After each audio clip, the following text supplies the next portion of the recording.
welcome to the Toffee Blues, your source for all things Everton, and welcome to the match preview segment where we're looking ahead to our next Premier League fixture against Brighton and Hove Albion at Goodison Park on Saturday. For that, I'm joined by Terry, of course, and a warm welcome to Dan Hart as well to the show. How are you doing, lads? Dan, I think it's your first time certainly on this show with me. How are you doing?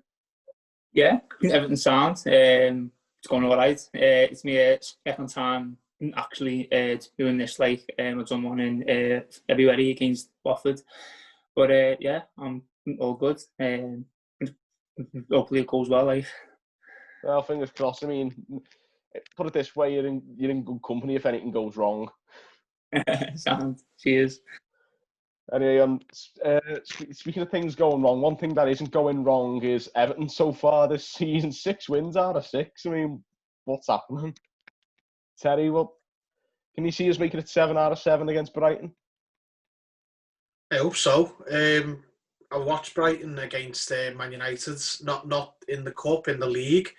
So that's probably a better gauge of what we're going to come up against in this game. And they were well better than Man United. They battered them. They hit the post, the woodwork 5 times. And Trossard just ran the show. And yeah, we're going to have a proper test. I think they'll be our biggest test yet. I know it doesn't feel like that because it's Brighton, but they've got some good players like Trossard, like I mentioned, and that Tarek Lamptey on their right wing back. I think he's brilliant, him. Unbelievable him. Where does he come from? He's just absolutely quality. Just a little tricky, fast wing back. He's been linked. Who was he linked with? Was it Bayern Munich the other day? Wow. He's been because they're after a right back and it was Bayern Munich. I think he'd been linked with him, and I wouldn't be surprised if he went because he's a quality little player. So especially if we might not have Richarlison's, give the cover to Lucas Digne, the hard work and the tracking back. It's going to be a big job on for who's ever on that left hand side because he's quality. Certainly, and on the note of the injuries, I don't think we haven't had any updates since Carlo said, of course, he doesn't think it's that serious last night. We haven't had any updates since, have we? I've been checking my Twitter all day. I haven't really seen anything. I'm not sure. No, you guys have any of it. We're likely to get it with the press conference, aren't we? Which is Friday. It'll be, first question, any injuries. And he said he didn't think it was going to be too bad, but you just never know with these things. It looked like it was Allen's groin, and it was a twist of the leg by Richarlison. You just don't know. It could be something they can shake off, something they need to rest over the international break, or it could be the worst case scenario where it's a long-term injury. We're praying it's not that late, but at the very least you want them both back and healthy by the time the international break's over. Carlo says he reckons that Richarlison could be fit for Saturday, but personally I was saying to a few people, I personally think he should sit this one out and sit out the international break as well. I don't know. If he's fit, he's past fit, isn't he? So he wants to play, and he's one of our key players. So I think he will play if he's past fit. I'm with you. I wouldn't mind resting him. We've got a lot of players, especially for that left-hand side. We could even bench him, maybe, and bring him on if you need him. But if he's past fit for this game, then you might as well play him because he's not going to sit out the international break if he's past fit. Put it that way. Exactly. Called up. Yeah, it's definitely a difficult one. Allen's probably the one that concerned me the most last night. His injury looked probably the worst of the 3. It's worrying because he's the least replaceable. Like Richarlison's not replaceable either, but you've got Iwobi, you've got Bernard, you've got Alex. Anthony Gordon. Yeah, I meant to say Alex Iwobi second time. Anthony Gordon. The middle of the pitch, okay, Fabian Delph had a decent game against West Ham, but he's not a patch on Allen, is he? So I wouldn't like to see Delph fill in for Allen if we could avoid it. And if he has to, one game would do me any more than that. I'd be starting to, I'd be cursing our injury luck because if it's any longer than one game for the two of them, then it's just a killer, isn't it? Because it's going to be the derby that they miss. Yeah, that's the big concern. Dan, how do you feel going into this Brighton game? Do you think we should give these players a rest, or maybe, I thought some of the reserves did okay against West Ham. Should we give them a chance in the Premier League and maybe give these lads a rest? I think the way that the way that they set up Brighton, they're very fast going on the attack. With as you just said earlier on, with with Trossard as well, and Mbappé. They are a very fast team. But I think we have the main thing now this season. We have good depth in the squad. You know what I mean? I think the signs that we've made is brought the best out of everyone else. Sigurdsson, he's starting to look a bit all right now. So I think if Richarlison is fit, it just depends. Start him on the bench. In case it gets any worse, or just one little turn, and it could be even longer. Alan, see them injuries are very, so they can be either 3 weeks, 4 weeks, months. But I wouldn't play Alan on a Saturday. I don't think he'll play anyway myself. But Richarlison, I think if he is fit, I think I'll start on the bench. I think Richarlison's one of them. If he feels like he's up for it, he'll beg to play. I mean, he seems like one of them. He's determined to never go off injured him. I mean, the amount of kicks he gets, he just shakes all of them off. Yeah, I mean, with it just depends, because that's not like him to actually go down and actually, and he started to hit the floor, and I'm thinking, what is going on? I think he's broke his ankle or something. But as he said last night, Angelotti said, it doesn't look too serious, which is a good thing. So he might start him, he might bench him, but just pray to God that they're both fit in 2 weeks' time. Oh yeah, definitely. But ahead of this game against Brighton, you mentioned a couple of threats there. Lamptey's been fantastic, like you say. Trossard, there's been plenty of good players. I think they're a really underrated team. Right, I think Man United was an example of just how unlucky they were. But even in the other games I've seen from them, I've always thought they've put up a good account of themselves. Yeah, they have. Going back to the first game against I think it was Chelsea on the opening weekend, and again they were very unlucky. They had a good side, and to go back to the game against Man United, they were the better side, and what happened? I mean, Man U, and they get a pen at the end, but I think it'll be. I think it'll be a test for the back four, for us on the weekend. It'll be a very fast pressing game from Brighton, I think. Yes, they've got a lot. They've got a lot of players who are really great, to be honest. Players who would definitely have at Everton if we could, stump up a bit of money. And I've just been very impressed every time I've seen them play. So where do you think they're going to hurt us if they can attack us? Maybe. I think on the width. As I said earlier on with Lamptey as well. He's just magic. And I think how old he's only 21, 20. He's young. He's fast. He's got a bit, and he likes to go on the inside as well. So I think it'll be a test for the width from them. And again, I think Keane or Mina, I think it'll be a test as well from Mbappé. Yeah, definitely. He's a player who I don't like playing against him at the best of times. He's a nuisance, him. Yeah, and to watching I think it was Connolly as well last week against Man U. He likes to win fouls as well.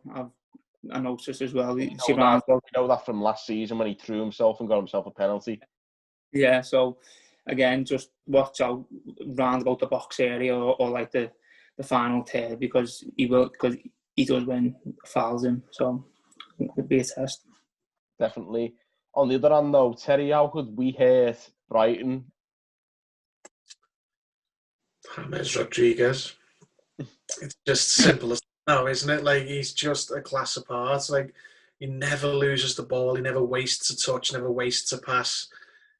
He's our key player. He's the player that the opposition will probably do a brief on before we play them, and they'll say, "Stop him. If you can shut him down, you'll stop Everton." And that'll be especially true when we haven't got Richarlison on the other side. So if we haven't got Richarlison, much like with Trossard, with them, like Trossard will float and try and find gaps to exploit, and he'll probably turn up where Diagana went against West Brom, that gap between James and Coleman, and try and exploit that space. We need to do similar. We need to, when Lamptey goes forward, we need to have the freedom for James to just slot in on the other side if he needs be. Probably, if Richarlison doesn't start, it'll probably be Iwobi. Have Iwobi go on the other side. Just let James float and do his damage there, because we're going to need him to. And another thing about Trossard is we won't have Allen either. Delph, as I say, Delph had a good game, but he's not a patch on Allen in terms of defensive work rate. So we're going to have to pretty much play them at their own game and have our playmaker float, because he's going to be the key man more so than ever. And the other way we can hurt them is the way we've been hurting everyone else. Dominic Calvert-Lewin, make chances in the box and he'll slot them. Doesn't matter how scruffy it is.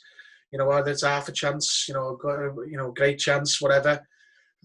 He's there, left foot, right foot header, absolutely on fire at the minute. And he'd probably, like to go into the international break now that he's been called up to the England squad and sign off with another goal, get to that camp and be the top scorer in the Premier League.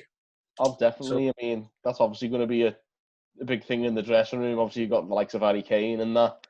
When he goes on England duty, that'll be a nice one for him to, stick it to these players who are quite obviously a lot more highly rated, or overrated, should we say? I mean, not so much Harry Kane, but certainly. No, he's got nothing to prove though, Calvert-Lewin, when he goes. It's just a case of he's a confidence player, which is what we've learned. When his confidence is high, he's lethal between the sticks, and the confidence will probably never be as high as it is in this next game when he's just been called up for international duty. So, make chances in and around the 6-yard box and he'll be there. That's it. It's eight goals in 6 games, isn't it? 5, I think. I don't think he played against Salford. Salford. That's right, yeah. So 5, yeah. So in 5 games. Even better than that. Excellent. You just can't argue with that at all. No. But yeah, I think the way we've described it there, the way we spoke about James and Trossard, it's got the makings of a very, very open game, this. And I think that means our defence is going to have to be on point, and also, unfortunately, Jordan Pickford's going to have to behave himself a bit. Well, I'm fully expecting them to get a penalty, just as Dan said, that Connolly, he loves to go down in the box. He throws himself in. I can't stand him. I can see them getting a penalty. Either he'll earn one or he can't really blag one now with VAR, can he? But we are... People haven't forgot that we got a penalty last week, that everyone took the knock over. Everyone was pissed off that we got that penalty, even though the teams have got similar already. So I think referees will probably be, absolutely desperate to give blow up for a penalty. To right that wrong, as it were. But as far as Connolly goes, if I'm Connolly, I'm going to be all over Yerry Mina. I like Yerry Mina, but he's the more clumsy of him and Keane, isn't he? So I'd be all... And even if he doesn't foul you, he's so awkward the way he moves that sometimes it looks like he has. Yerry Mina, he's very leggy, isn't he? Reminds me a lot of like... Tried to dive an header for a ball that was on the floor the other day. Yeah. So it's like if you put Peter Crouch at centre back. I know. If I'm Connolly, I'm all over Mina. And here's me saying it, watch Keane give one away, but I'm expecting to concede a penalty in this game just because I've got that feeling. I hope not. So Pickford, do us a favour, mate. It's one of the things he's been, known to be good for. Even in his wobbly spells, he's always been good at saving penalties, Pickford. So if we do get one given against us, that's where he earns his money. Yeah, fingers crossed. Yeah, I think in terms of this game, this is going to be quite a tough one to call in terms of it's going to be a case of, I think, whoever turns up better on the day. I think quality wise, there's quality all over both of these sides. it's who wants this more, I think. Mm. And, you know, we've got the chance to go top of the table. I mean, that should be incentive in its own right. We're at home. I think I want us to, I do respect Brighton. I think they're a much better team than some people give them credit for, with some good players. But Everton should be beating Brighton at home. Like, either because we're on form, they're on form, but our good players are better than their good players at the end of the day. And we're at Goodison Park. Without fans or not, we've got that sort of home field advantage. And I'd like to see us, how good would it be if we went away and we've got maximum points in the league and we're in the quarter-final of the Carabao Cup. Just be unbelievable. You could just enjoy the next 2 weeks completely then. And then probably not enjoy the last couple of days of that 2 weeks because the derby's coming up. Yeah, it'd be nice to go into the derby with 7 wins out of 7 in the season. Not half. Couldn't argue with that, could you? So yeah, we'll finish off with that anyway. We'll do our predictions. Dan, prediction? I'll take a 2-1 Everton. First goal, Calvert-Lewin. 2-1. Teddy? I think. Go on, sorry, Dan, go on. Sorry, no, I'm just saying there about, you know, I think they will score. I think the way that they attack, I think they like to score. The Brighton, I'd say, like, they're not like, you know, your Fulhams or your Newcastles. Do you mean like they have got a good goal threat, Brighton? So I think they will score, but I think we'll just have a 2-1. Terry? 3-2 Everton. I think it'll be a high-scoring game.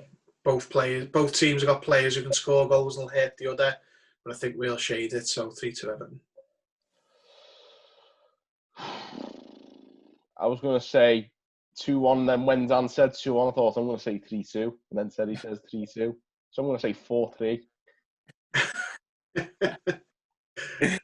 Yeah, I think Everton will shade. It's going to be a high score, and Dan and Terry have gone for the ones I was originally going to say, so I'll say 4-3. So there you have it, guys. Let us know your predictions going into this game.